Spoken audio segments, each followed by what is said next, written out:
நவகிரக தோஷங்கள் விலக எளிய முறை பரிகாரங்கள் இங்கு நான் கூற முற்படுகிறேன். இதை நீங்கள் முறையாக செய்து எல்லா வளங்களும் பெற வேண்டும். பரிகாரம் என்பது சரணாகதி தத்துவத்தில் தான் உள்ளது. நீங்கள் வழிபடும் தெய்வத்தை முழுவதுமாக சரணாகதி அடைந்து விட வேண்டும். அடைந்து விடும் பட்சத்தில் எல்லா தோஷங்களும் விலகும். இதற்கு பெரிய அளவு தொகைகள் செலவு செய்து எதையும் நீங்கள் செய்ய வேண்டிய அவசியம் இல்லை.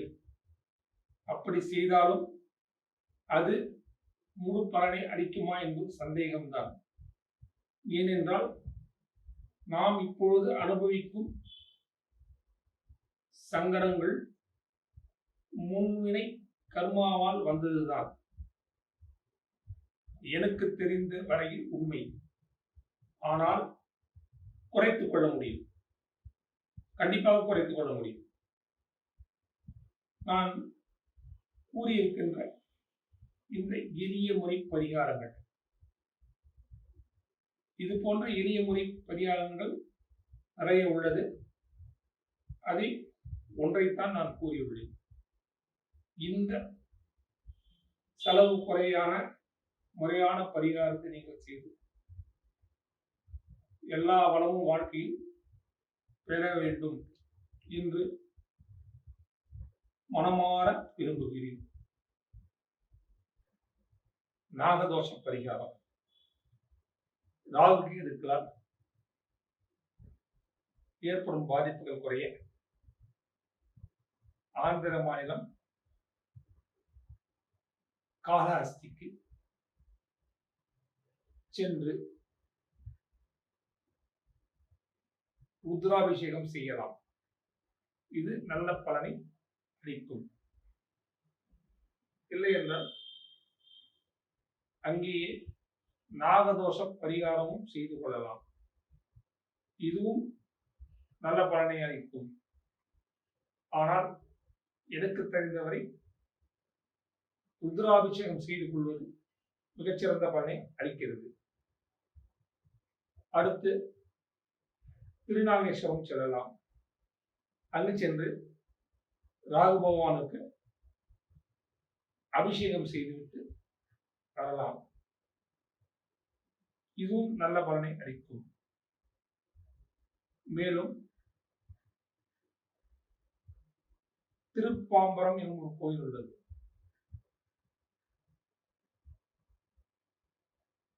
இங்கும் போய் பரிகாரம் செய்து கொள்வது நல்ல பலனை அளிக்கும்.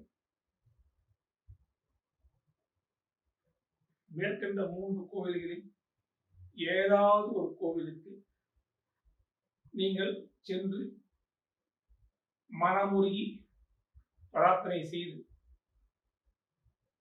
அந்த கோவிலிலேயே சுமார் 2 மணி நேரம் செலவிட்டு நல்ல விஷயங்கள் பேசிவிட்டு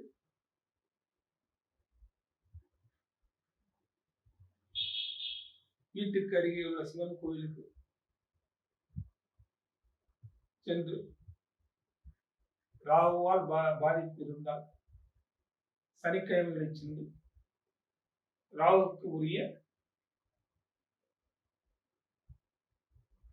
விஷயங்களை அங்குள்ள கோவில் அர்ச்சகரிடம் கேட்டு 9 வாரங்கள் செய்து வரணும்.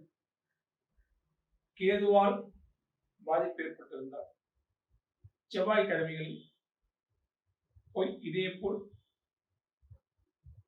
9 வாரங்கள் அர்ச்சனை செய்துவிட்டு